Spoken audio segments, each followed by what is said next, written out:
Salute the flag. Pledge allegiance to the flag of the United States of America and to the republic for which it stands, one nation, under God, indivisible, with liberty and justice for all.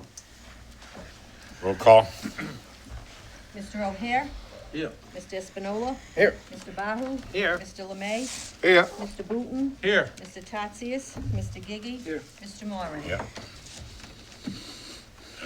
Mr. Booton, do you have any public appearance? Chairman, nobody is registered to speak.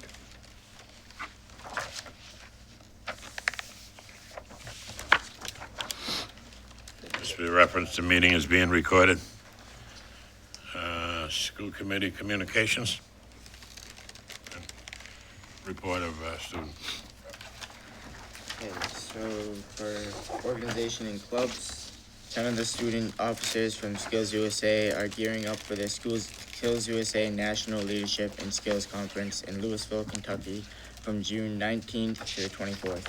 The following students will be attending: Lindsay Stassi, Models of Excellence competitor, PVSA award recipient; Nicole Helms, Models of Excellence competitor; Kevin Goodwin, computer programming competitor; Jessica Paleologos, aesthetics competitor; Marizelli Olivia, aesthetics model; Tori Smith, chapter display competitor; Taylor Jeffrey, chapter display competitor; Joseph DeSalvo, chapter display competitor; Kenny De La Cruz, state officer, elect national voting delegate; Daniel Cornelia, state officer, national voting delegate. Students Joseph DeSalvo and Tori Smith were awarded the MicroWorks Foundation Travel Scholarship to assist with their travel costs. Members of Project Purple and the Junior Class Planning Committee attended a trip to Kimball Farms. The trip was organized by members of the group as a positive way to have fun substance-free. Students from the Outing Club recently went to Gibbet Hill and Groton to explore the castle on the hill. They are excited to start planning trips for the new school year. The yearbook staff is making the final edits to the class of 2017 senior yearbook. They will be working on proofing the book and having it printed over the summer to be distributed at the homecoming game next fall. And for athletics, highlights for the 2016-2017 school year: nearly 1,500 athletes tried out for one of our programs this year. Teams that qualified for the MIAA state tournament competition: fall cheer, girls basketball, boys basketball, wrestling, winter cheer, swim and dive, and boys volleyball. For the teams that capturing CAC league championships were boys basketball, tennis, boys volleyball, and swim and dive. Teams placing in state vocational championships were girls cross country, they got second place; girls swim and dive, second place; wrestling, third place; boys swim and dive, first place, which was 3 out of the 4 years; boys basketball, first place, and that is their 4th straight year; boys volleyball, they got second place. Other special achievements: boys volleyball, in the first year of the CAC League affiliation, captured the regular season championship with a record of 14-6. Boys basketball advanced to the MIAA state sectional final for the first time in program history. Senior Eden Kiramira eclipsed the 1,000 point mark on his career. He also surpassed 1,000 career rebounds, the first athlete to do so in Griffin history. Seniors Anthony Bladis and Zach Hamilton captured MIAA sectional wrestling championships in their respective weight classes. And finally, the tennis team recorded their 2nd straight undefeated regular season. And that is it. Excuse me. Yes. Do you know who this Anthony Bladis kid is? Oh, yes. Anthony, could I have you come up here, please? Oh, yeah. I'd like to present you with this award in honor of your commitment as a student rep to the school committee at Greater Lowell Tech. Thank you very much. Thank you.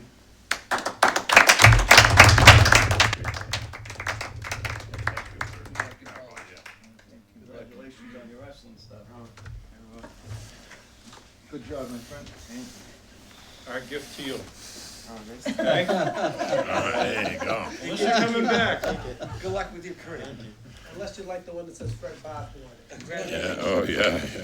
So Anthony, someday you may need it for the other side of the table.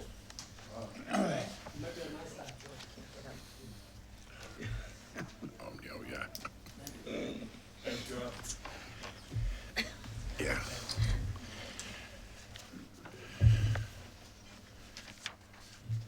Well, that's his mother, right? His mother. That's his mother. You all set? Yep. Okay. Approval of the minutes. May 15, 2017, site visit to S6 Tech. Mr. Booton, second by Mr. Lemay. Mr. O'Hare? Yes. Mr. Espinola? Yes. Mr. Bahu? Yes. Mr. Lemay? Yes. Mr. Booton? Yes. Mr. Tatsias? Mr. Gigi? Yes. Mr. Moran? Yes. Approval of the minutes, May 17, 2017, site visit to Peabody High School. Move to approve. Mr. Bahu by Mr. Kempton. Mr. O'Hare? Yes. Mr. Espinola? Yes. Mr. Bahu? Yes. Mr. Lemay? Yes. Mr. Booton? Yes. Mr. Tatsias? Mr. Gigi? Yes. Mr. Moran? Yes. Approval of the minutes to May 19, 2017, site visit to Greater Lowell Tech High School. Mr. Booton, seconded by Mr. Espinola. Mr. O'Hare? Yes. Mr. Espinola? Yes. Mr. Bahu? Yes. Mr. Lemay? Yes. Mr. Booton? Yes. Mr. Tatsias? Mr. Gigi? Yes. Mr. Moran? Yes. May 18, 2017, vote. Move to approve. Mr. Bahu. Mr. Espinola, I guess. Mr. O'Hare? Yes. Mr. Espinola? Yes. Mr. Bahu? Yes. Mr. Lemay? Yes. Mr. Booton? Yes. Mr. Tatsias? Mr. Gigi? Yes. Mr. Moran? Yes. May 30th. 23rd. Oh, I missed that. May 23rd, 2017, vote. Move to approve. Booton. Booton. Mr. O'Hare? Yes. Mr. Espinola? Yes. Mr. Bahu? Yes. Mr. Lemay? Yes. Mr. Booton? Yes. Mr. Tatsias? Mr. Gigi? Yes. Mr. Moran? Yes. May 30th, 2017, vote. Move. Mr. O'Hare. Mr. O'Hare? Yes. Mr. Espinola? Yes. Mr. Bahu? Yes. Mr. Lemay? Yes. Mr. Booton? Yes. Mr. Tatsias? Mr. Gigi? Yes. Mr. Moran? Yes. Approval of the treasurer. Motion to waive the reading? Okay. Second. Mr. O'Hare? Yes. Mr. Espinola? Yes. Mr. Bahu? Yes. Mr. Lemay? Yes. Mr. Booton? Yes. Mr. Tatsias? Mr. Gigi? Yes. Mr. Moran? Yes. Motion to approve the expenditures for the sum of $3,533,222.87 allocated as follows. Mr. Bahu. Mr. Gigi. Yes. Mr. O'Hare? Yes. Mr. Espinola? Yes. Mr. Bahu? Yes. Mr. Lemay? Yes. Mr. Booton? Yes. Mr. Tatsias? Mr. Gigi? Yes. Mr. Moran? Yes. Will we be moving this next report of general counsel? That's executive session at the end of our meeting. Yes, I believe so. Okay. Report of the superintendent director. Thank you, Mr. Chair. So first part of my report is the cooperative education report. We finished up with 176 seniors on co-op, 37% of the class, which was up 2% from last year. We also had 55% of the class participate at some point during the course of the year, which is more than half. I think last year it was 54%.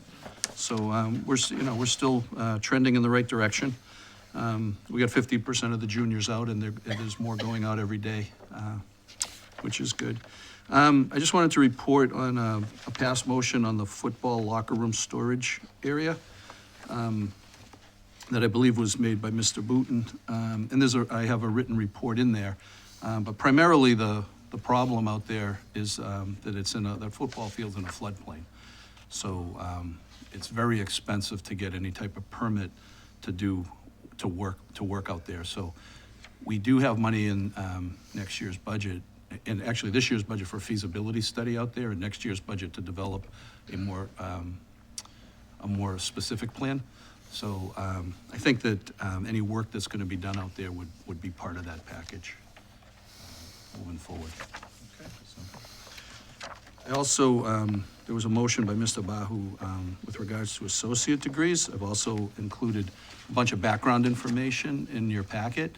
But primarily at this point in time, the Secretary of Education in the Executive Office of Education has got his Assistant Secretary for Workforce Development working very actively with the vocational group of folks from the vocational schools and from the community colleges to try and figure out a way to leverage the resources of both in a more meaningful way than has been done in the past. And Greater Lowell is represented on that task force from the vocational side. They mostly targeted schools that were in with large urban populations. So I think there's 5 of us that were on the meeting. I attended one meeting, and my successor will automatically be on that group moving forward. So I think the best thing to do is wait and see. He's got some really great ideas. He's got a great background. Bob LePage is his name, and he's really, tackling it head on. So I think we'll see where that goes. Thank you so much for looking into that, Mr. Bourgeois. I look forward to maybe having that opportunity at Greater Lowell Tech to have some type of associate's program right here. Very good, thank you. Mr. O'Hare had requested a use of facilities report, all of that, with regard to the costs to rent out the facility, which is all available online. So I put a cover page together and I printed out the online stuff, the brochure with all of the rates and all of that for you. And I guess I'm getting ahead of myself. Mr. Booton has a motion for an update for ROTC. Typical of you, Mr. But where it was Superintendent. my last meeting, and I had the background back when we first did this, I wanted to make sure that I got you a little information, but really nothing's changed. There's kind of a freeze on federal spending for ROTC programs, so there's been no expansion since 2014. My understanding is there's over 600 schools that are on a wait list if money ever does become available. So we're still kind of in a holding pattern with regard to that. Thank you for checking in. Maybe somebody that may be connected to the Trump campaign could put in a good word for us. That could change. There is a lot of talk about military spendings being increased and whatnot. There is a Marine Corps junior ROTC class, so I think maybe we can do that. Okay. Thank you for doing that. Yeah, no, my pleasure. Thank you. And then the next 5 items that I have, Jill's going to come up and present some of the annual plans for your approval, the revisions each year that we have to make. So I will turn it over to Ms. Davis. Thank you, Ms. Davis, for allowing me to spend the weekend reading all this stuff. School committee members, I guess I'll start with the first document, which is the school improvement plan. Just to summarize the school improvement plan, and then I'll open it up for questioning. Again, before I begin, I just want to thank the individuals that were responsible for contributing, which was our school improvement planning committee, as well as our school council, which is made up of staff, community members, students, and parents. So I just want to take a minute to thank all of them for their time in putting together this document. So the purpose of the school improvement plan is to improve not only the school climate and atmosphere, but overall to improve student performance and increase student achievement here at Greater Lowell Technical High School. So this year, our school improvement plan is focused on 3 areas. There's 3 goals, and these goals are aligned with the standards that are in the educator evaluation system for the educators. So the first goal is to improve academic growth for all students in order to close the achievement gap. And that is focused on doing some work in the area of differentiated instruction for all students, as well as looking at our co-taught classes and inclusion classes and creating a more balanced program. with hope of doing that, we're hoping to close the achievement gap that we're now facing for our special populations, which is students with disabilities. The second goal in the school improvement plan, and I have sticky fingers this evening. The second goal in the school improvement plan is to improve 21st century learning skills for all students. These are skills that we feel that our students can improve on. Some of these skills are problem-solving skills, critical thinking skills, employability skills such as presentation skills.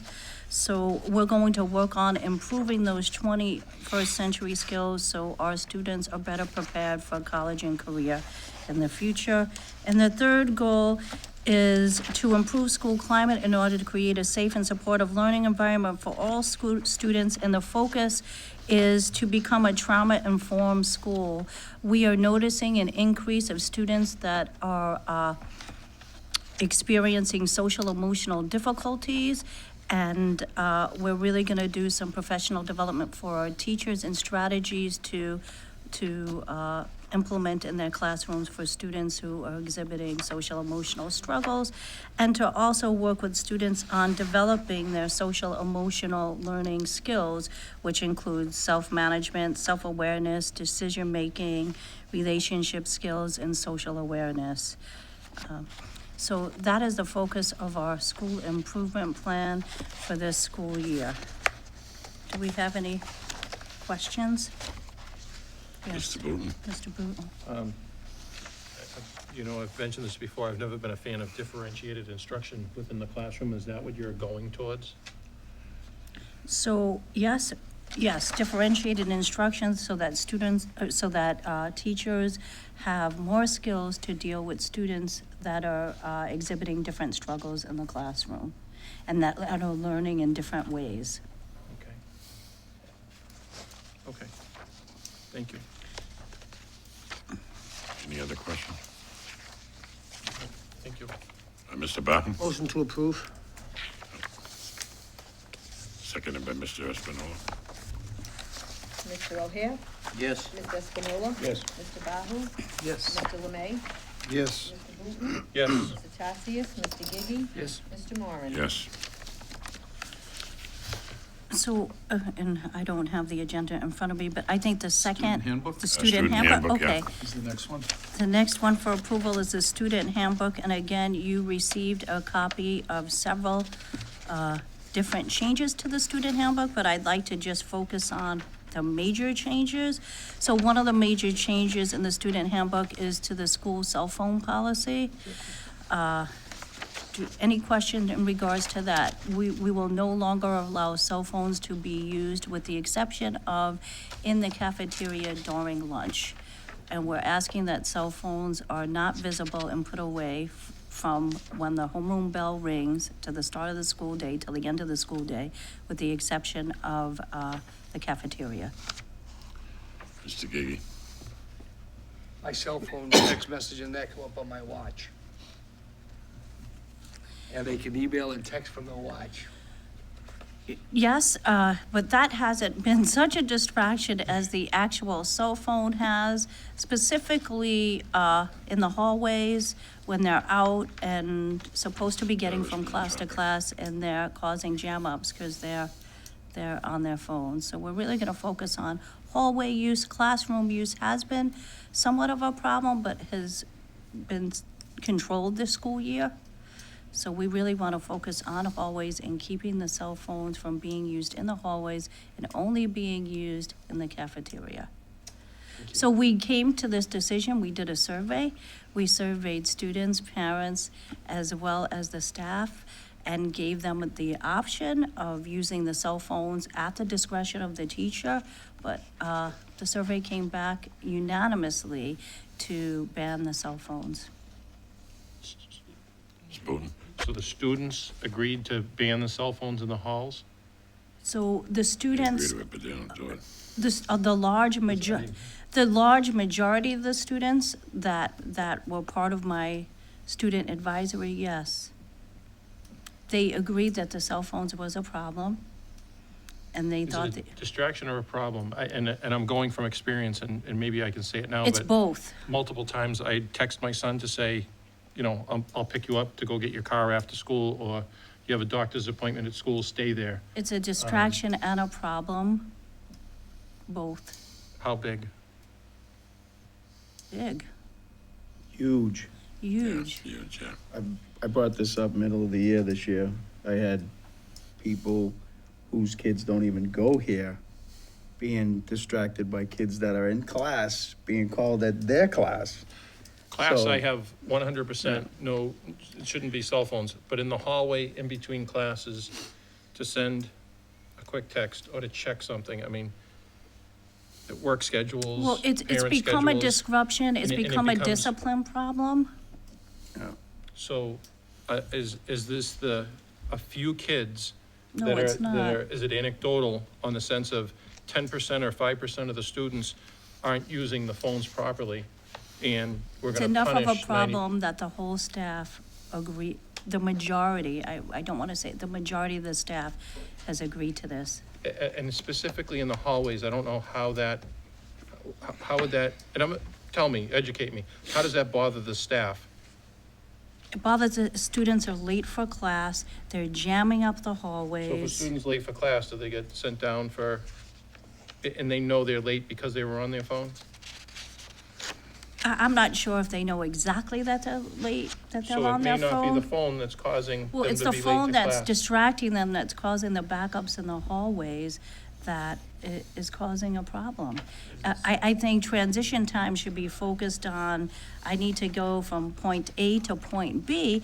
There's a lunch period, a time during the day when they can use their phone. I totally disagree. They're supposed to be not just learning school, but we talk about them learning soft skills, when to put the phone away, when to talk to their friends. I've been in the school numerous times. I haven't seen the traffic jams that you're talking about, and it's not gonna teach the kids how to properly use a device that everybody, I think, at the table uses for work. So I disagree with this. Where is the language in the? Number 20 on the third page.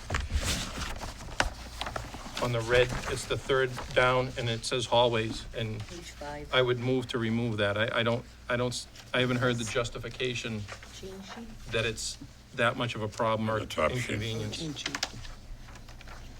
Still here? I think this year's handbook also said no cell phones in hallways, if I'm not mistaken, so that's, But it wasn't working. Right here. In this page. If I may, I think you recognize me, right? Did you No one's talking. I've seen it also, you know, in the hallway, they're all on it, but I've seen and heard bells ring in classrooms when this was taking place. Obviously, that's a big distraction. There has, you know, some type of penalty if it is, if you're going to be using a cell phone in a hallway or in the classroom, then there has to be some justification that is- you're not gonna there is a use it. consequence for it. Yep. All right. Sometimes, I've seen them when they're coming out of I've seen them when they're coming out of the lunchroom. It's, I'd like to just- move just- on. Just that many Mr. people, just that many people walking. Still here? I'd I'd Yes, like sir. to move on. Ms. Davis, We did, what is it you want? I wanted to move the question on. Oh, all right. Thank you. Thank you. Ms. Davis, I made a note here too, on the top sheet, is it means the whole school, not just the students, the faculty, the staff, everybody. It's the entire school that phones should not be visible, yes. Make a motion. So it comes down to So- visibility?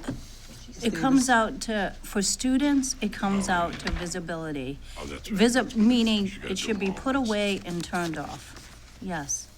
It's a major distraction I agree. to the this is- learning I environment. agree, but how can you really control it? Because let's be real here, some students may have, 40 kids may have phones out during the hallway. It's gonna walk. be difficult to control, more difficult right now for the students that are in our building, but the incoming freshmen from the middle schools, phones are banned in middle schools right now. So for incoming freshmen, it will be easy as they come in to say, we're gonna continue the process that's in your middle school. You will not be using your phone. It's gonna take some extra work on our part as administrators and the faculty to really, to crack down or get tight, as professional learning community language would use, to get tight on this. But this is something that we really need to get tight on because it's disrupting the learning process. Mr. Gigi? Is there any technology that can just make the cell phones inoperable while the kids are in school? It's illegal under Because you- federal law. It's illegal, It is. yes. And so to answer your question, yes, there is. Mr. It O'May seems had a like we're gonna question. spend a lot of time policing. If I may, I mean, there's a lot of way to silence the phone before, this takes place. If it's just silent, then people just realize that it's gonna be an emergency or Well, whatever. that's they can exactly what identify. we're asking, that Yeah. it be Put it to turned silent. off, put it to silence, and not Exactly. visible, and not be taken out. And that And you really- can use it before school, after school, and during your lunch period. Yep. Those are your free times. Mr. Lemay? Ms. Davis, what was the thought process as far as coming up? They didn't want to do any trial basis. I assume staff and clusters got together and Well, then- this was then the you're- trial basis. We've been doing it for years with the way it is, and Right. we felt that there needed to be a change, and we needed to get tighter with the phones, and it seemed to be a problem in the hallways and during unstructured times. So it's more or less unanimous amongst teachers and, Yeah, there was a, Excuse me, that's not true. That's not what you said. You had a focus group that talked about it. It's not all the we teachers also that have sent said out to a, do this. we also sent out a To survey all the students? to all the staff, Mhm. all the teachers. The So- focus group was with the students. The teachers got the survey, and they also agreed. That the classroom phone, see, I don't have a problem in the classrooms. It's supposed to be taken away and brought to the dean or the assistant principal, and the parent has to come in and get the phone. If that's not gonna stop the kids from using it in the classroom, nothing will. Because the parents either are gonna get mad, or they're not gonna wanna be bothered that they had to come down, they'll be mad at that. But the hallways, I think that's. So a lot of the discipline problems have occurred in the hallways with phones. Kids ask to go to the bathroom, they take their phone, there's things that happen. any excuse in the book, right? Yes, it's, I'm not in school every day, but I haven't seen that be, I see kids talking to each the other. transition once in a time while, that we're checking. talking about is 2 minutes. We Right. have a transition time of 2 minutes. So if they're on that phone within their 2 minutes, it just takes away from time, from getting to class on time, from moving in the hallways.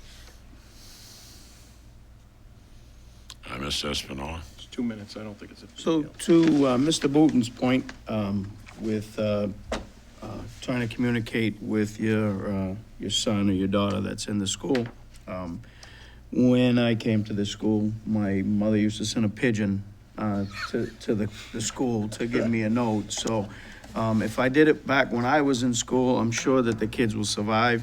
And I'm sure if there are extenuating circumstances with somebody that needs something, or you have some type of a situation where a cell phone conversation with your student is warranted, then the teacher could be made aware that my dad might be calling me, my grandmother's in the hospital, whatever it may be.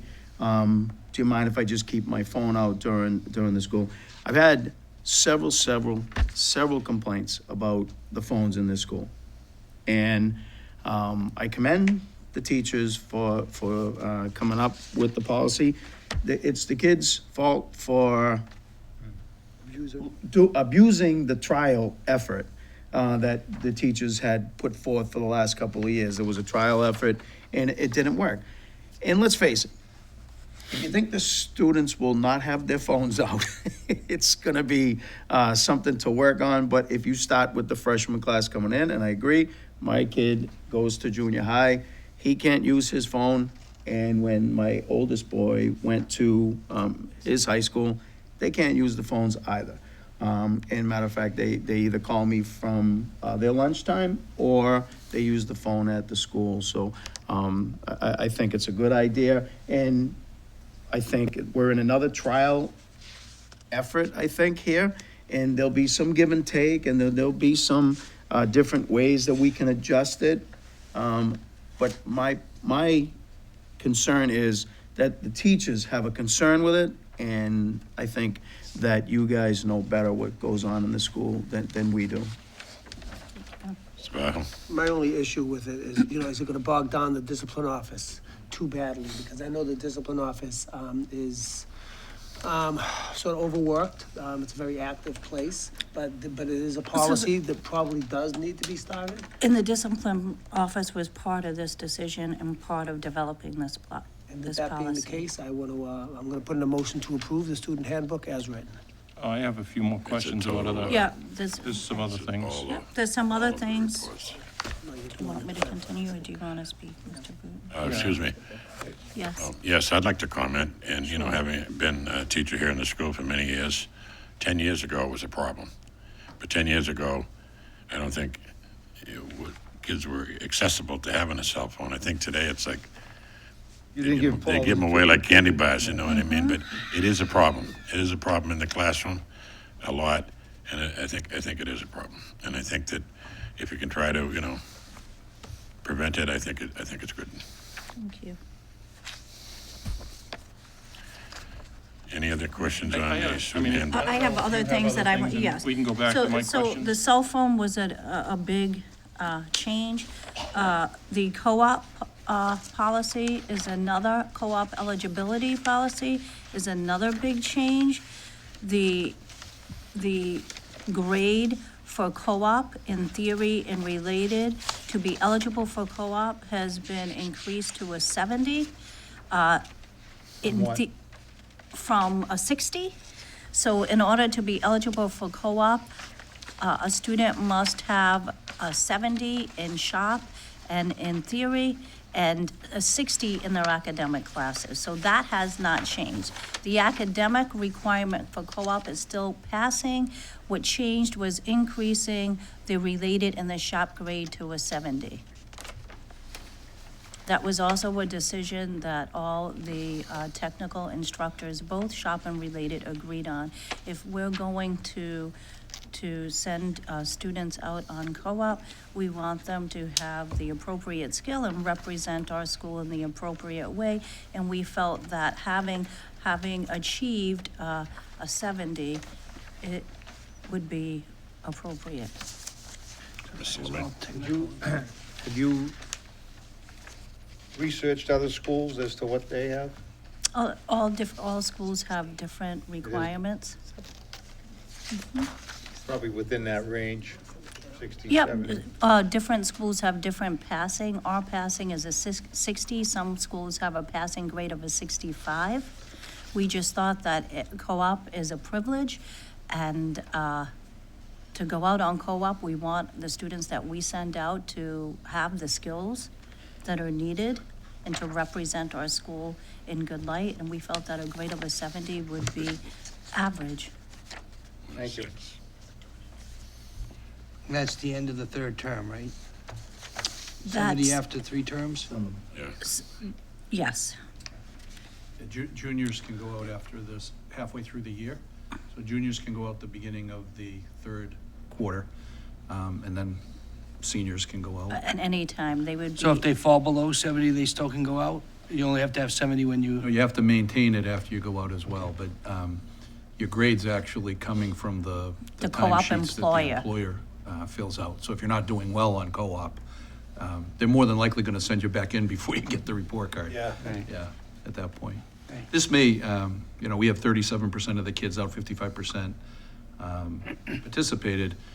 The retention rate may be higher if Increase. the kids are better prepared, that maybe. And just to answer, Mr. LeMay's previous question, I was a co-op coordinator for 3 years, and I met in a group with coordinators, and we shared everybody's paperwork, and the vast majority had the 70. We were one of the few, Greater Lowell's Actually, one of some the few have a schools that 75. doesn't have a 70. But we because chose you not to want move kids that. to be ready to go. And it also, if they want to go out, it gives them something to strive for so that they kick it up I a just notch wondered in school. if it affected the numbers that much. See, sorry. I don't think it will. I think probably most of the I think kids who are it'll- going on co-op are kids that are excelling. I think it's only going to be a few kids that this really And impacts. actually might increase the retention rate of the students that do stay out. Agreed. Would you say 70 is an industry standard? Yeah? It's a C, it's, Yeah, it's it's average, average. right? It's Yes. a C's average, Standard. 70's an average. Yeah. Thank you. Mr. Bahu. Right, and I think realistically, you want to send your best student out there to the businesses. 'cause you want And them- realistically, if the businesses begin to say, hey, listen, I took in 1 or 2 students from Greater Lowell Tech, they didn't necessarily work well for me, they're actually spreading that word of mouth so we wanna across the make sure that community. our So it's probably students- best to send, I would say, a C or better student to these businesses in order to represent the school as best as they can, to have it as a privilege, and to really get their best foot forward in developing their best, life skills towards entering those types of, that work industry. Ms. Davis, it says pass all technical and theory courses. Does that mean I have to get a 70 in shop and a 70 in my related? Yes, But I can fail one academic area, is that correct? yes. But if you- Academic is a 60. You have to be passing your academics with a 60, yes. So we haven't changed that. Our passing grade is a 60, so the academic requirement for co-op is still a 60. Okay, It's okay, the technical okay. requirement, because co-op is really based on technical skills, that we raised to average to a 70. I just know that some years ago, if you failed 2 academic areas, either English, math, science, whatever, you couldn't go up. And you You cannot go could out, fail yes. one, right? Mhm, That, yes. that's true for athletics. But- You can fail one subject and still be eligible for athletics. Yes, But a not second 2 one, is you're not ineligible. eligible. That's what I mean, yeah, Ineligibility, yeah. yes, but based co- on MIA. Yeah, co-op is, if you're failing anything, you're not gonna be eligible for co-op. Yeah. Yeah, it's a little higher standard than we have for Below, athletics. anything below a 60 in academics. Right. Okay. Any other questions? And they can- I just had a couple on the, page 2, you had number 7. You changed for non-essential doctor's appointments. And the next line down, change third sentence with only emergency doctor visits and illnesses documented by a medical professional. I'm concerned that what's an emergency doctor's visit? If there's an ongoing issue with a child, one of our That would students be an emergency. that is being checked up for a follow-up for pneumonia, let's say. That's not an emergency, but the doctor wanted to see because they are compounded with asthma or a second related. It's really not an emergency, it's a planned visit. An emergency visit is something that you call that day for. So that would be an extenuating circumstance, and we would look at that, yes. Does that make sense? I didn't Because see, it says here, where does it say extenuating unusual or circumstances? mitigating circumstances or other matters deemed educational by the assistant superintendent principal. So routine doctor's visits, that would be a routine visit, a follow-up if a child had, and I'm just picking. Well, it would be a necessary Pneumonia. follow-up. What we don't Yeah, but want it's happening. necessary, but it's routine. It's routine to have a child that had pneumonia that may be also affected by asthma. That's a They can go routine after follow-up therapy. visit, and you're saying that the child can't go during the day. No, I would say that would be an extenuating circumstance based on a condition and a follow-up. What we don't want happening, and we saw a lot of this year, is scheduling of appointments for doctors and dentists, and then students being out for hours and showing up at all times during the day, when those appointments could be scheduled after school. Who's gonna be the arbiter of who decides whether it's mitigating or it's routine? I'm concerned that kids won't get doctor's visits because they're afraid they're gonna miss time in school. If No, you, they and, gotta and, go and after again, school. I'll go back to the anecdotal, is this a 10% of our student population? Or is this 20 students that are abusing it? No, it's not 20 students, Okay. it's more. That's why I'm asking the question. Mhm. How many students out of the 2250 we have? I would have to I wouldn't Would you be want to make comfortable a saying statement. 10%, 225? Oh, yeah, I would be. Did it once or more than 3 times? I would need to look that up. Again, But it's been brought Like to the anything else, they attention. take advantage of it. So I want but you to if know, it's- this isn't just me coming up But with if this. it's This is one- sure. the main office Oh, I who is understand. saying that this is a problem. And this is a problem affecting our attendance policy, affecting our student attendance. But if we made kids come here every single day, whether they were sick, pneumonia, No, that's not infectious what or I'm not, saying. we'd This have is- excuse me, I don't we believe would that's have what it is. 100% attendance. I'm asking you if it's one here, one there, and it's causing a small issue, are we going to have other kids suffer because we're putting in a rule that, yes, it's a pain, yes, there's a dozen, 2 dozen, maybe 3% of the kids are causing an issue, but what about the rest of the kids? That parents need to get those kids to those doctor's visits. And I don't see anything in here that routine doctor visit versus mitigating circumstances. I think it opens the school up for liability, so I disagree with this, and I'm gonna Okay, make a Assess motion that we Vanilla.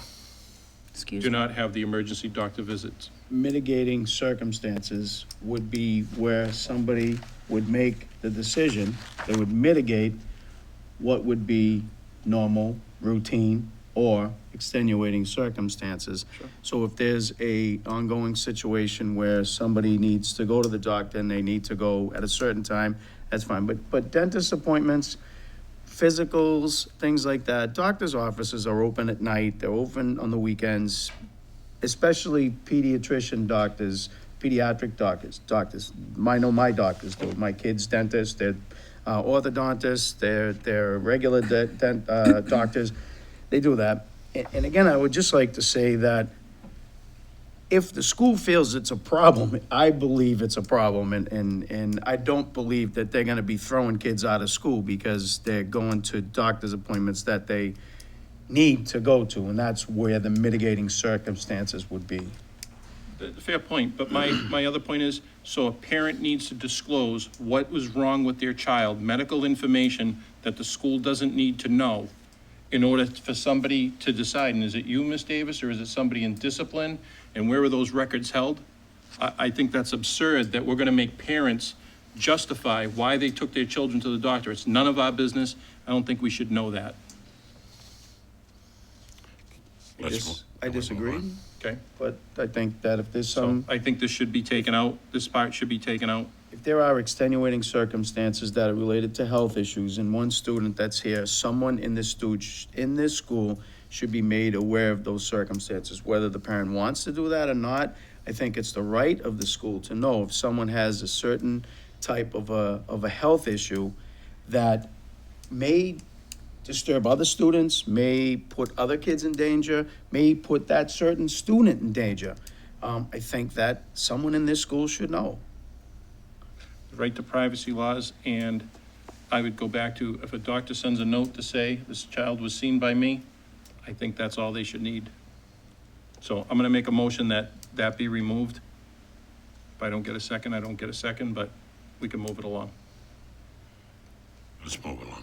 Okay. Next, I have number 9. We're going from 4 unexcused absences per quarter to 3. 2 years ago, we went from 5 to 4. 4 to 3. Yeah, 5 to 4, 2 years ago, and I think now we're going from 4 to 3. The, Per quarter, correct.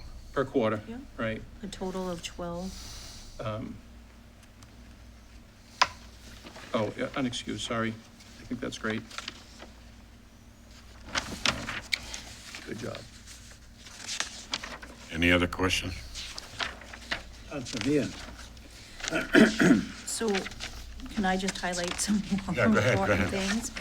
A 3-hour detention, we piloted it towards the end of this school year. We're going to continue that next school Page you year. on, Mister? 3-hour after-school detention. Who wants to know what page you're on? Oh, I think it was one of the last ones, Yeah. Paul, 8 or 9? I just am not going paper, I just put together sort of highlights of, in general, the main things. No, we The just- after-school detention, I think, is probably somewhere on Page seven? page 7. Number Okay. 26. Okay.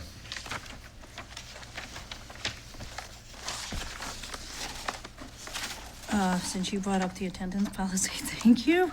And the last one was the verbal interview screening tool, which is also going into the substance abuse prevention and intervention plan.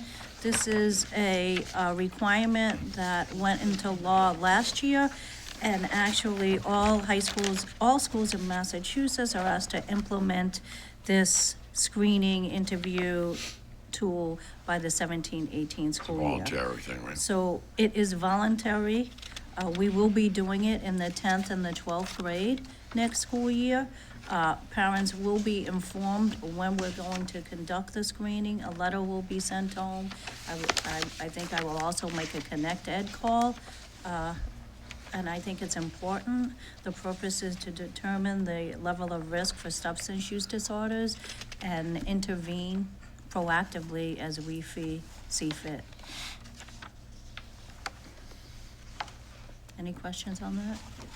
The policy is, I would assume, a boilerplate policy. It's been reviewed by legal authorities that says that that policy is okay So- in that. Is Mr. Long still behind me? So it's part of a All law? ears. Yes, it is. Okay, that's all. I just want to make sure that, that everything's on the up. So it's got an acronym. It's called CBERT, Screening Brief Intervention Referral to Treatment. It's part of the substance abuse law that went into effect last year, and it's part of our substance abuse prevention and intervention plan, which is also, we approved at the beginning of last school year. So I'm just adding this piece, because this is the piece that need to be implemented in the 2017-2018 school year. This piece was looked at or conferred with legal?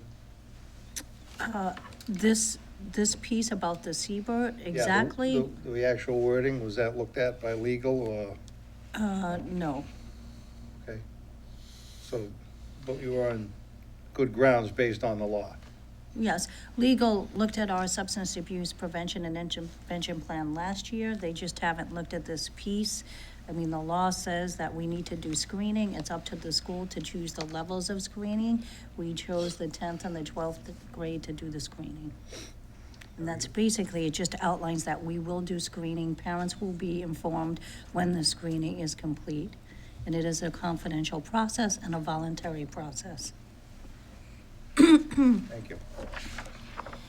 You had a question, Mr. Bahu? That's good. So those are, I feel, the major important things that are changing in the student handbook for this school year.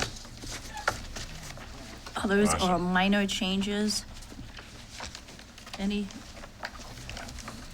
other so. questions regarding the student handbook? That's a big one. Motion to approve. Second. Mr. O'Hare? Yes. Mr. Espinola? Yes. Mr. Bahu? Yes. Mr. Lemay? Yes. Mr. Booton? No. Mr. Tatsias? Mr. Gigi? Yes. Mr. Moran? Yes.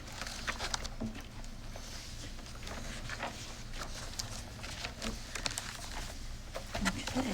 Next one's the Substance Use Prevention and Education Plan, I believe.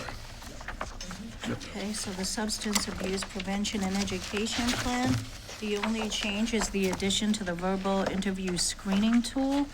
The tool that we've chosen to use is the most used tool, which is the Craft 2 screening interview. It's just a set of questions general questions that are asked.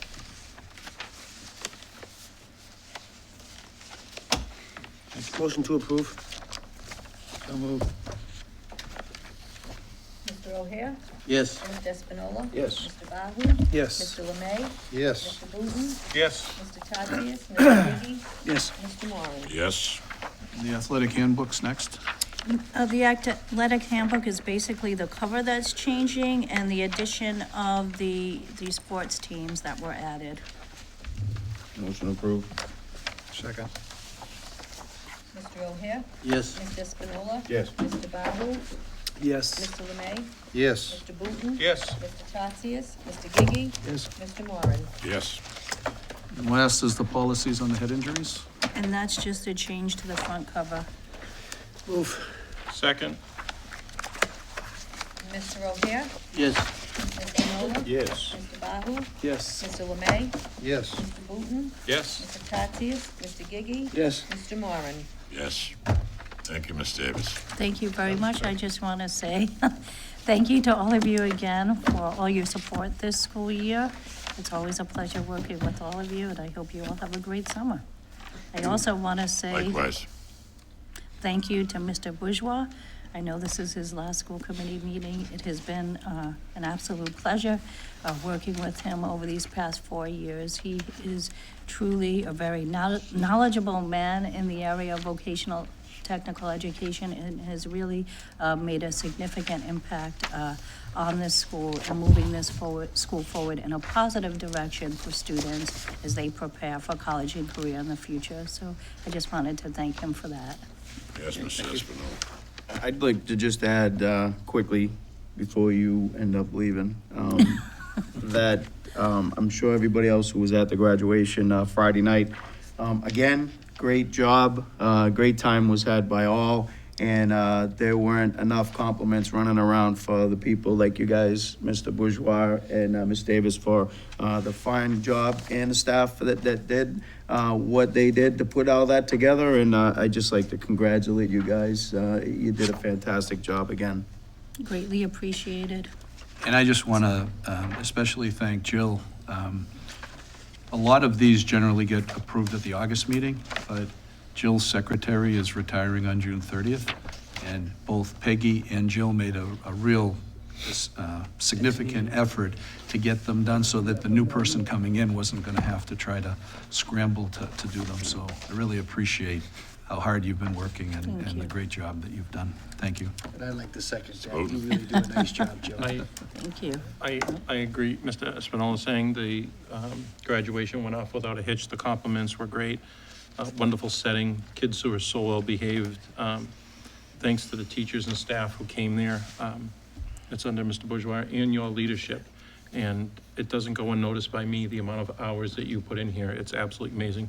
A couple of things I disagreed on tonight are minor, It's okay, anecdotal. Mr. Booton. It's always good. Thank you. Professional conflict is always good. Sure, but you have far exceeded, I think, what you thought you could do here. You're amazing. You do a fantastic job. I know you love the students in the school, so we're lucky to have you. Thank you.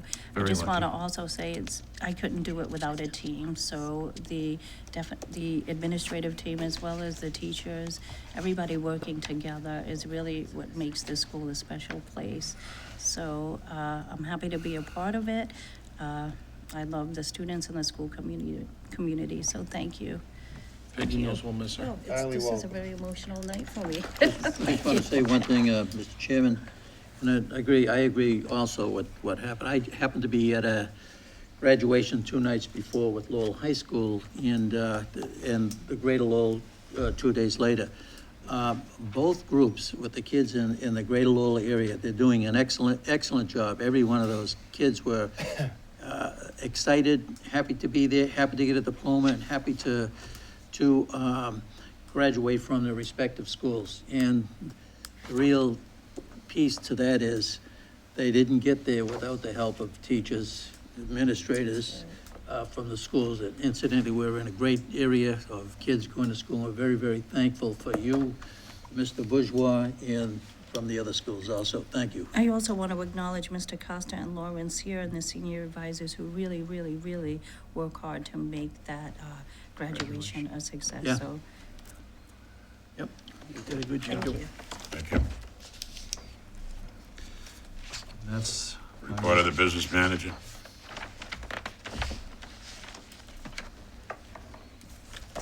Hello. Hi. So the first thing on my list is the approval of the transfers that you have in your packet. We can vote on those. Motion. Second. Mr. O'Hare? Yes. Mr. Espinola? Yes. Mr. Bahu? Yes. Mr. Lemay? Yes. Mr. Booton? Yes. Mr. Tatsias? Mr. Gigi? Yes. Mr. Moran? Yes. The next thing I have is the financial reporting piece. I'm going to summarize all the reports that I have in here by saying this.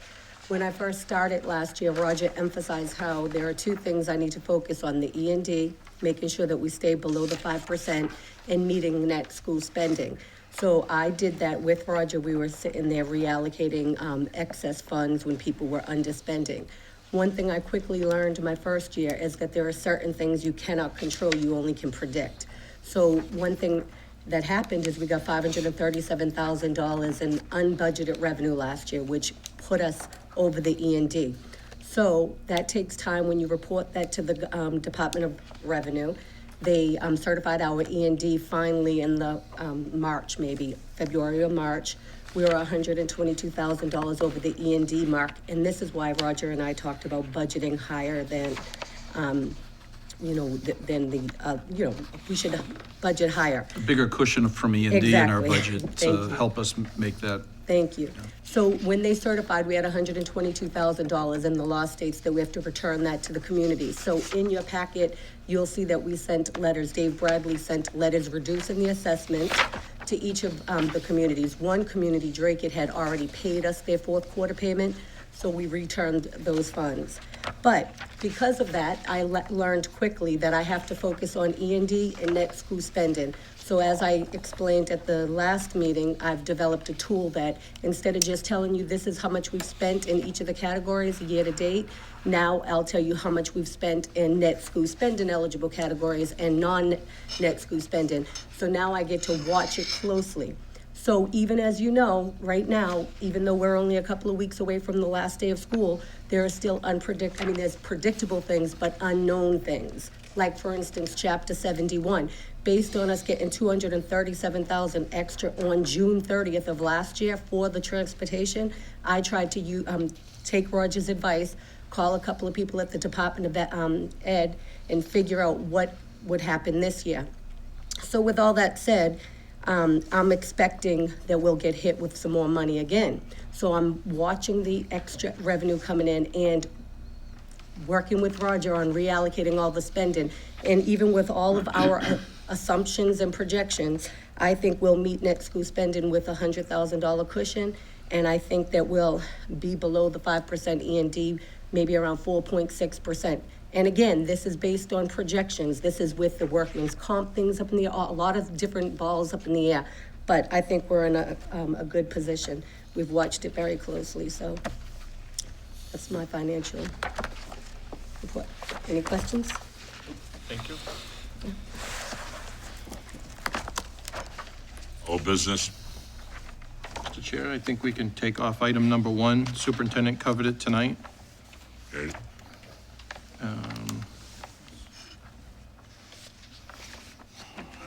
Any other old business? I think number 2's over yet. I tried to take it off before, you shot me down. So, I think 8 and 9 were discussed tonight. Yeah, but he's not the Oh, I'm chairman. sorry, 7 and 9. Joe's not the chairman yet. 7 and 9. Those aren't my, I would We can remove number Yeah, yeah. refer to my Yeah. colleagues to see if they would. Mr. So, I think it's a good idea to remove number 7. 7, I'm satisfied with that. okay, You want to take number 9 off? And it'll, and 9 is 7. Take number, superintendent provide review of the rates for the facilities. Tell them, you have to Mr. O'Hare, did you have a comment? take number 9 off. We can take number 9 off also, Mr. Superintendent. Okay.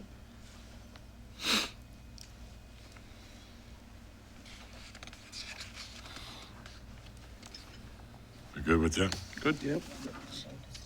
We need a roll for that. New business, I'd like to ask the superintendent,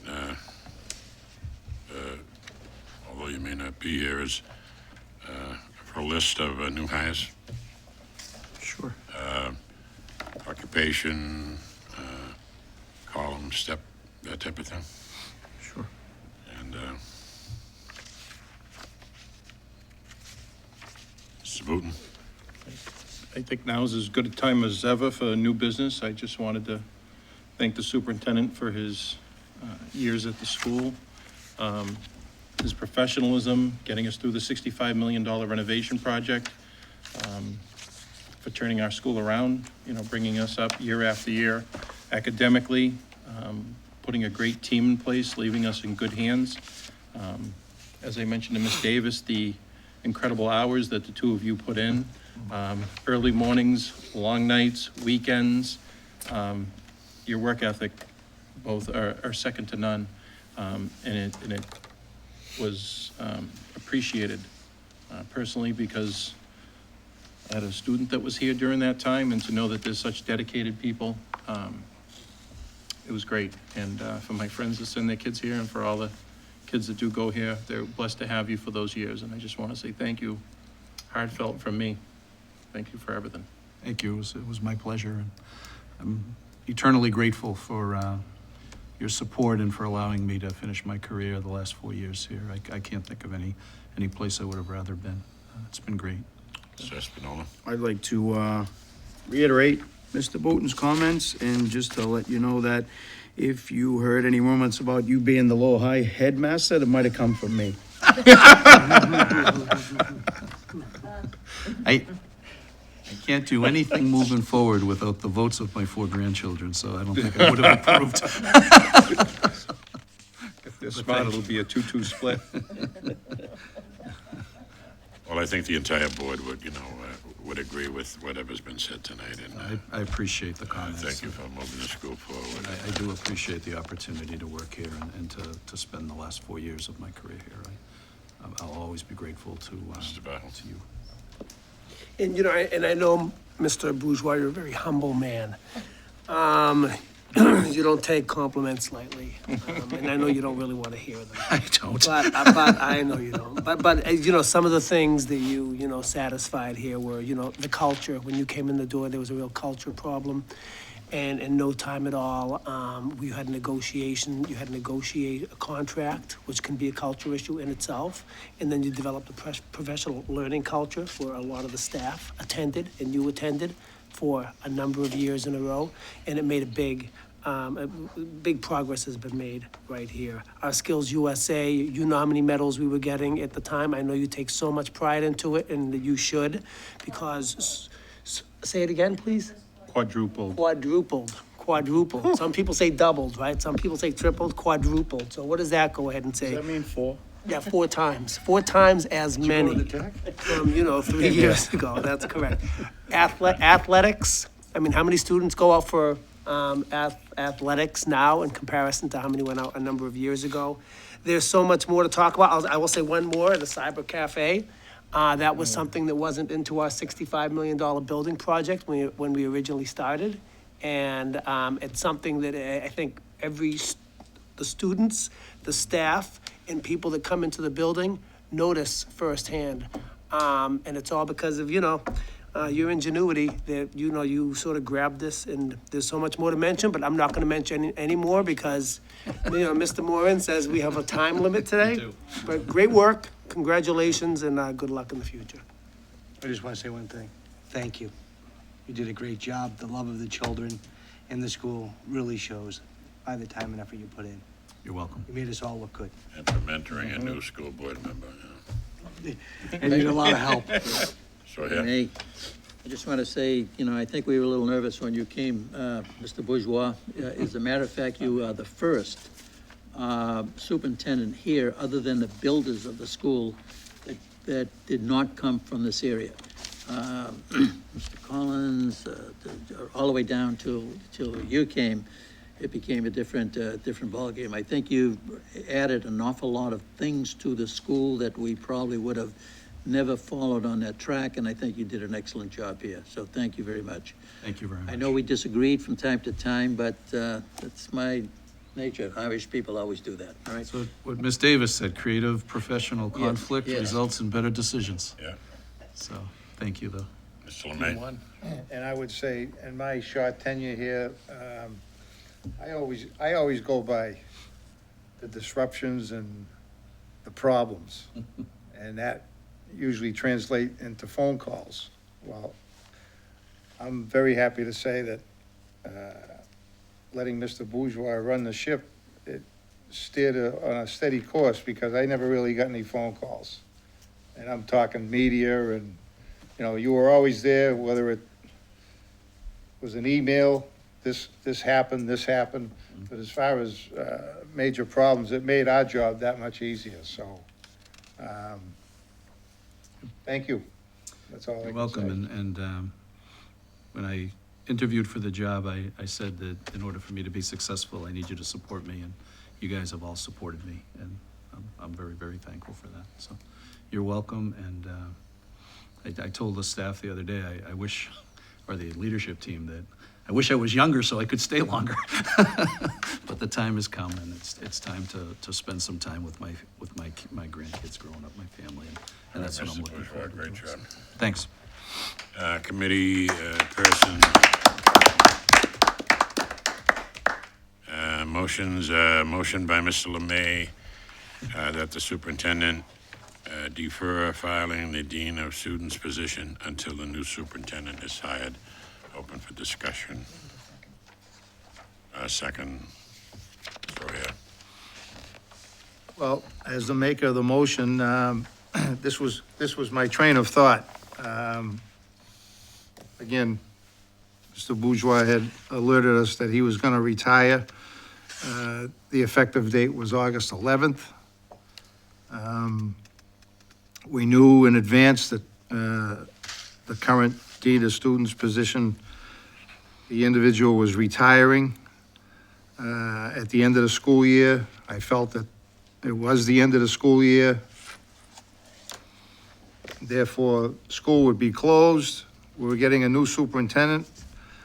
We still don't know if it's going to be July 1st based on probably today's meeting, but I didn't see what the hurry was where we were going to get a new superintendent on board and let that person, regardless of who it was, to put their own team together. I wasn't absolutely sure on the process. I had talked to the superintendent about that process. I've been enlightened to that, but at this particular time, I just wanted to file that and see what my colleagues felt as far as a big administrative position of that magnitude that I think is important to the school, and letting the new person pick that position or leave the policy as it is. Questions, anyone? I'll speak on that. I think that, firstly, Mr. Bourgeois has done a great job here, and we all agree to that. And I also believe that this position, the Dean of Students, is something that should really be implemented by the time our school year begins. April 15th, April 30th, and you really want to go ahead and have the best person for the job here. I know they started interviews, I know they took applications, I know they threw out applications, I know they started interviews, and I know that they're probably on their last wave of interviews. So they've probably dwindled it down to just, a few candidates. With that being the case, this is not a person that answers directly to the superintendent. This is a person that answers to the third person in charge of the school, which is the assistant principal, is that correct? The assistant Senior principal. assistant The principal. senior assistant principal. And I'm hearing that we're gonna have a cell phone policy coming up this school year.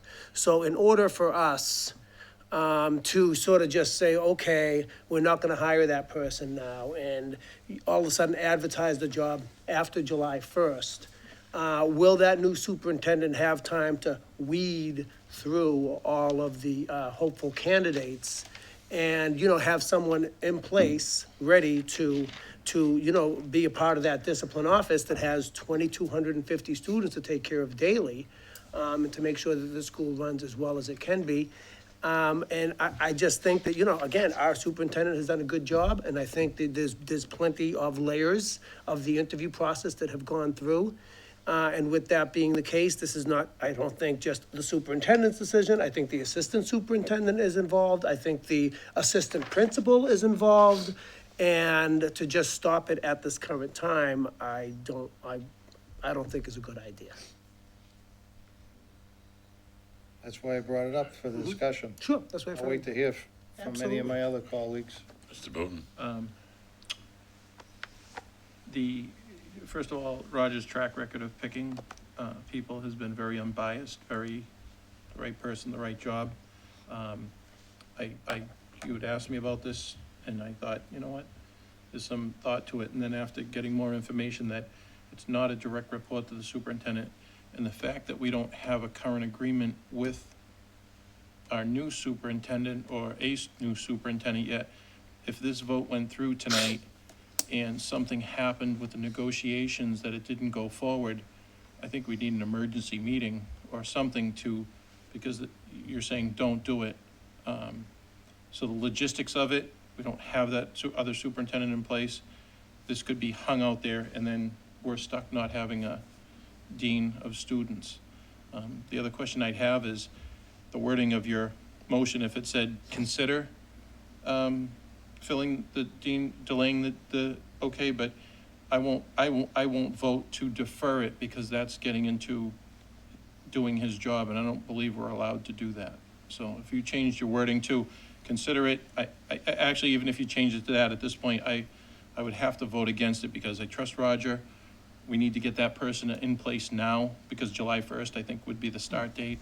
I chose thank the you, word Mr. defer Chairman. specifically because I didn't want to make the appearance of, I was micromanaging the position. I was not privy to the overall procedure. I had spoken to the superintendent. I'm not trying to take anything away from him. I was not aware of the fact that Jamie and Ms. Davis were deeply involved in the interview process, and I believe it would be a recommendation to the superintendent from them.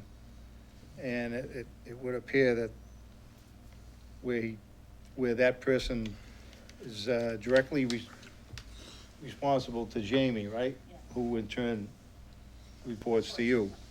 So it looks like I was more or less told that the superintendent would really look at that recommendation from them too, and in all honesty, probably concur. So if that is the will and the process, I just wanted to bring it out to my colleagues for discussion, because down the road, there might be something else in the, That just was. well, there'll be a superintendent here, but I just thought with the time of the period of the year where it was coming to an end, and the possibility of someone coming in July 1st, it might be something to let that person take a look at it, or maybe Roger could make a recommendation to that person. But I'm not gonna belabor the thing. I would withdraw my motion, Mr. Chairman, in the order of fairness, based on my conversation with the superintendent. Mr. Espinola, you had a question? No, I didn't have a question, I just had a comment. I reiterated, I'm gonna reiterate what I said a couple weeks ago, nothing personal against you. I just thought that all hires should have been postponed to a point where the new person that comes in would be able to get their own team together. And it's got nothing about micromanaging you, and we had the conversation about it. I just believe that, I think that, having someone come in that's new, have to go through new hires that have hired, and then try to reboot the team through attrition with so many new hires, I just think it puts the new guy in a disadvantage. So I was ready to support your motion, but you withdrew it. So that's all I want to say. Mr. Gigi? Just briefly, so generally the policy is that you post a position 21 days in advance, is that right? And then you direct the assistant or superintendent principal to convene a screening interview team for 2 administrators and 2 teachers to identify the applicants. And only the direct reports were interviewed by you. Mr. Gigi? I think you got the two things confused. Do I? We're talking about the dean and not No, I understand, but I'm the trying to see email if you got today. the 2 policies are the same. Are the 2 policies the same for hiring or similar? So it's a little different for teachers than for administrators. What you're reading is the one for administrators. So a team of 5 people. Jill, 2 administrators and 2 teachers, screened through the over 60 applicants for the position. They then interviewed, I believe it was a dozen of the applicants. And of the dozen, they've identified a few to move forward to interview Jamie, Jill, and I. And then, as I told Mr. Lemay the other day, I'm gonna sit in on the interviews, but whoever Jamie and Jill recommend is who I would appoint. The person's gonna report to Jamie, and Jamie reports to Jill. So I'm not gonna try to tell them who they should hire. But that's where we are in the process. When I heard about the motion, to be perfectly honest with you, the person would probably already be hired if it wasn't for the motion. I put the brakes on, and we didn't schedule. We've got people waiting for us to call them to schedule final interviews, but out of respect for the motion, so that you could have a chance to decide what you want me to do, I put the brakes on and put it on hold. So right now, it's just sitting on hold. Well, this that's point. why we're Yeah. allowed to put motions. Absolutely. I'm I just- work I'll do whatever you guys want me to do. I guess in the future, I'll keep my eye closer to the ball as far as how these things evolve. We got the posting today that Chad is leaving. So Yes. that leaves another void now, so that's unfortunate. I would say that Chad was a very good employee here. He did nothing but yeoman's work as far as I could see. He did a great job here. I was sad to see that the posting that he was leaving. But be that as it may, I think we're just looking, you're only as good as the people under you. So when I see everything starts at the top, like I said, I'll take you for your word how this process works. But I just think at some point, the new person has to be involved too.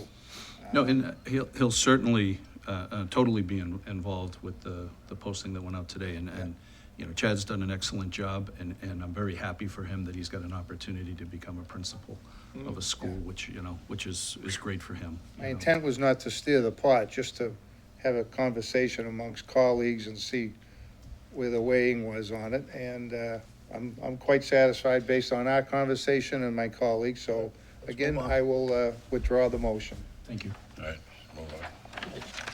Mr. Moran? Yes, Mr. I Mayor. just, I'm glad you withdrew the motion, and I think we've had, Roger, you've seen and depended on those people in that office so many times, and you can see that there's much talent in there, and I'm sure that you have in mind who you would appoint, and I think that's going to be the right decision. Thank you very much. Okay, a motion by Mr. Booton that the superintendent provide an update on the 2014 motion for Greater Lowell Tech to pursue an application and membership in the junior ROTC program. Didn't we talk about most of these Mhm. already? No, that one we did. Yeah, that one All right. Can I just, one second on that? We've done that a couple of years ago, and there was a major meetings that we had on trying to get an ROTC program at the school. Some of the other high schools, schools around here have ROTC, and it was all based on availability of staff, from the government to get the ROTC program, and it just, it became, and I'm not trying to discourage you, but I'm just saying it was a long, excuse me? Not discouraging me. Oh, you were looking at me mean. I'm just listening. You're All right, talking, so- but I mean, I'm not trying to discourage you on a motion, but we've gone through that thing, we spent a lot of time, and it just didn't work out. Not for the lack of trying, but it's just the availability of people. Voting. Just to speak on my motion, I'd like to withdraw it with the thanks of the superintendent for providing the report. Okay. Thank you. You're welcome. Motion by Mr. Booton that the superintendent provide a report on the 9th grade exploratory and shop selection process for the class of 2,202, You're making faces. 220, including percentages of students who received their first, second, and third or other picks. I'm surprised I didn't pick up one then. exciting. I read all this stuff. You brought it up. Mr. Second. Motion speaks for itself. It's going to help us to go forward, looking at shops, areas of opportunity. So, thank you. We'll put that together for you. Thank you. Mr. O'Hare? We need to take a roll on it. Vote, Mr. O'Hare. No, I'm sorry, I wasn't paying attention on that. I was, Yes, just say He yes. was zoning My out for a George. moment. He was yelling at me. George, He said yes. my motion Yes. to get a report. yes. It can't hurt. Mr. Espinola? Yes. Mr. Bahu? Yes. Not Mr. gonna go Lemay? anymore, George. Yes. Mr. Booton? Yes. Mr. Tatsias? Mr. Gigi? Yes. Mr. Moran? Yes. Motion that the superintendent provide a report listing all competitive grants that the district applied for and outcome of the 2016-2017 school year. Second. These superintendent searches reveal a lot of different things. We heard about a lot of different grants, so I wanted to see where we're at and what opportunities we may have. So, that's the purpose of the motion. Roll call. Mr. O'Hare? Yes. Mr. Espinola? Yes. Mr. Bahu? Yes. Mr. Lemay? Yes. Mr. Booton? Yes. Mr. Tatsias? Mr. Gigi? Yes. Mr. Moran? Yes. Motion by Mr. Booton that the superintendent research and provide a report on cooperative team options consisting with the MIAA guidelines for students interested in participating in ice hockey for the 2017-2018 school year. Are Second. Seconded by Lemay. I had somebody from the Innovation Charter School tell me that there's, right now, we are under Drakett's ice skating program along with Tingsboro, and there's talk of eliminating it, or they're going to eliminate it. They asked if they could join with us, but I'm not specifically recommending them, but if we need a place to go, I'd like the superintendent or an athletic director to start looking for that, so our kids can continue playing ice hockey. I thought that this was brought up also a couple of years back, and didn't they go to Tingsboro? I'm told that the MIAA is going to stop the current agreement that allows Greater Lowell, Tingsboro, and Drakeit to work together. So whether we still stay with Drakeit, that would be fine, but and Tingsboro goes with the charter school, or we go with the charter, but there could be something else. It's just something that needs to be looked into, because we may not have a place for our kids to play ice hockey next year or the year after. Espinola. I've had some conversations with some parents in Drakeit, and the assistant superintendent has been gracious enough. I haven't bothered Roger because it's something that he wouldn't be able to help us with because he won't be around, so I've been caught directly dealing with Jill. So she's familiar with the whole situation, and she could probably give you a report right now about what's gonna happen. Okay. So there has a situation that has come up where we will no longer, we have been not asked to rejoin the trifecta with Tingsboro and Drakeit. We've been asked not to? Yes. Okay. We haven't been asked to, I should say. This school year will be our last year with them, and then we will not be asked back the following year. So we're in the process right now of looking for a new cooperative partner, and Mark White is aware of it and has been in contact with some schools already in regards to the partnership. So if we find someone to start new this year with, we might do that, but right now we're committed to still having a place for our students with Drakeit and Tingsboro for the 2017-2018 school year. So we have this coming, next school year, 18-19? No, I mean, we do 17-18? not, 17-18, and then we okay. have been asked not to come back. Good. Okay. So we have some time to find a new partnership. And innovation just so happens to be something that was brought to my attention. Good. That we are.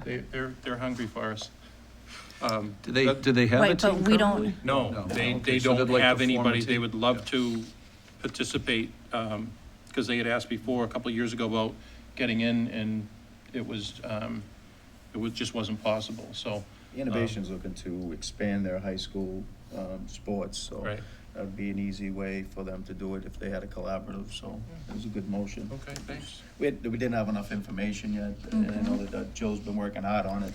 I didn't know, it was brought up to me from somebody over there, told me, and I thought, let's It go. might be, and- maybe Mr. White has contacted them and there's talk already, so No, I'm not sure. he hadn't Okay. been well, when the person had asked me, the other thing is if there's other opportunities, because they are a smaller school that, you know, if one coach, they can't field a freshman baseball team there and here, but we can do together.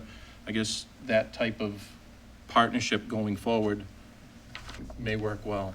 I think There's that, some restrictions on the Yes. numbers, and that's why we Sure. are not being asked back to that cooperative Okay. agreement, because once the numbers get to a certain number, it's no longer considered an effective co-op. Okay. The need isn't The there. need isn't once they there. have the I guess numbers. having it on the agenda, because if, I know it was a year away, but if we have it under old Oh, business. we're looking at it right so now, They keep.